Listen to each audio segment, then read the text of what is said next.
Datuk Sri Akbar Sattar sudah pun bersama kita di talian. Assalamualaikum Datuk Sri. Assalamualaikum. Datuk Sri, dengan kenyataan yang dikeluarkan oleh Goldman Sachs ini dan juga persetujuannya untuk mengaku bersalah dan bersedia untuk membayar $23 bilion Amerika, apakah maksudnya terhadap proses undang-undang melibatkan YMDB di Malaysia? Itulah, dia punya undang tu begitu kuat sekali lah. Macam kita ni, undang Seksyen 17 kita kan. So maknanya apabila dia sanggup bayar tu, sanggup mengaku salah tu, maka sudah tentu. Di bahagian kita ini, kita boleh mendesak lagi lah. Supaya bayar lebih lagi yang terhadap kita yang telah kita setuju dulu kan. Saya rasa kita boleh menggunakan isu ni. Sebab dia mengaku salah kan. Jadi apa yang damage dan juga apa saja kita boleh mendesak lah. Supaya mereka bayar lebih kepada kita lah. Apa yang kita berjanji dulu lah. Saya dengar di masa PA dulu ada permintaan tu agak lebih. Tapi dia dari masa ke semasa dia telah minta kurang. Jadi dengan ada isu ini maka sudah tentu kita mempunyai satu advantage lah untuk macam memaksa mereka kan untuk bayar lebih kepada kita lah. Datuk Seri melihat dengan perkembangan di Amerika ini, adakah ia akan menjejaskan atau membantu prosedur rayuan melibatkan ahli-ahli politik terkenal yang terlibat sama dalam YMDB ini? Oh, sudah tentu bagi negara kita untung lah. Bagi ahli-ahli politik saya rasa dia merupakan satu masalah lagi, ya, lebih besar. Bagaimana pula dengan tim prosekutor pendakwa raya di Malaysia? Adakah pihak pendakwa raya di Malaysia akan menggunakan kenyataan rayuan mengaku salah oleh Goldman Sachs Group Incorporated ini sebagai salah satu yang akan boleh memihak kepada mereka? Sudah tentu. Saya rasa tim pendakwa raya kita akan menggunakan keputusan yang dibuat di Amerika Syarikat itu demi untuk memastikan mereka membayar kepada kita lah lebih lagi dengan alasan-alasan mereka mengaku salah dan mereka melakukan kesalahan di bawah Akta Foreign Corruption Act kan. Dia merupakan satu akta yang begitu efektif. Datuk, kalau dari segi undang-undang di Amerika Syarikat dan juga kes ini secara spesifiknya, adakah ini menjadi satu closure kepada investigation atau siasatan yang dilakukan oleh DOJ?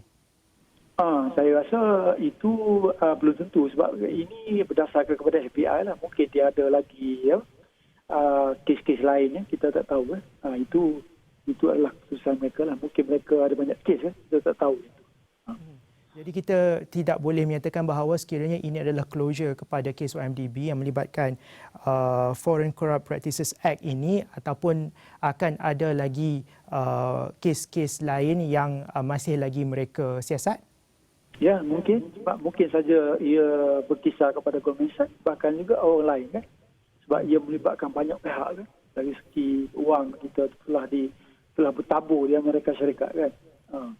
Dengan pengakuan bersalah ini, dan pengakuan bersalah ini dibuat oleh anak syarikat Goldman Sachs di Malaysia sendiri, dan adakah ia menjejaskan operasi Goldman Sachs di Malaysia ini, dan juga bagaimana pada pendapat Datuk, Bank Negara Malaysia harus orang kata memperketatkan operasi bank-bank pelaburan antarabangsa di Malaysia ini pada pendapat Datuk?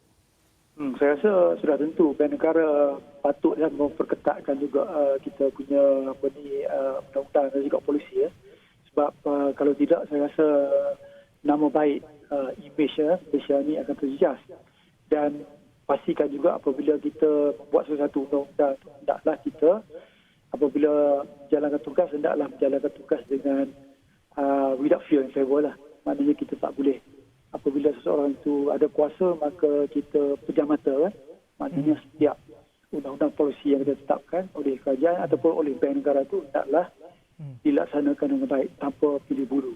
Ini merupakan satu perkara yang amat patut. Ini merupakan satu perkara yang patut diteliti dan juga dipatuhi oleh bank negara supaya imej kita imej bank negara itu akan tidak ditikai. Dan bukan saja di kalangan orang-orang tempatan, bahkan juga di negara luar. Sebab perkara seperti ini akan dijaskan kita punya selain pada imej, bahkan juga pelabur kan. Dan juga isu-isu ekonomi kita.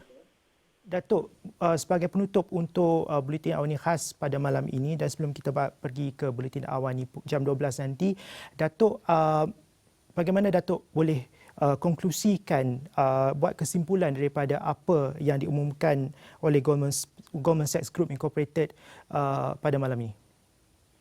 Maknanya, walaupun syarikat tu besar, syarikat tu terkenal, maka isunya adalah isu integriti. Maknanya, sebaik mana syarikat itu besar mana, walaupun dia merupakan syarikat yang terbaik dalam dunia, tetapi apabila tidak ada integriti dalam syarikat itu, maka rosaklah sesuatu syarikat itu.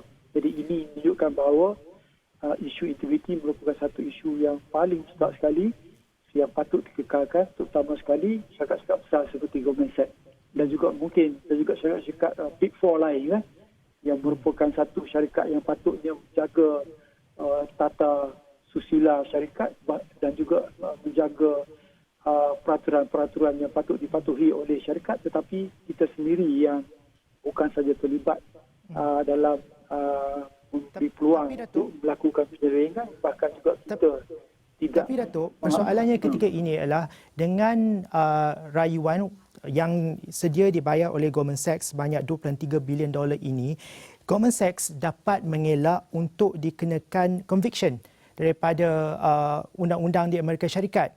Adakah ini adil pada pendapat Datuk?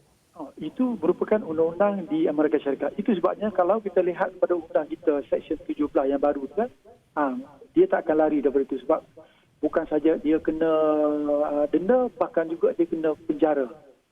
Itu ada perbezaan.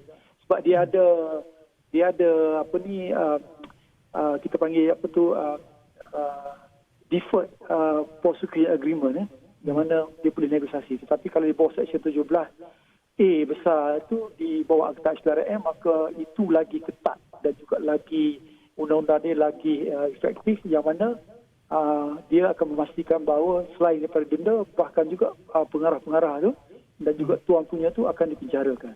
Itu perbezaan lah. Okey.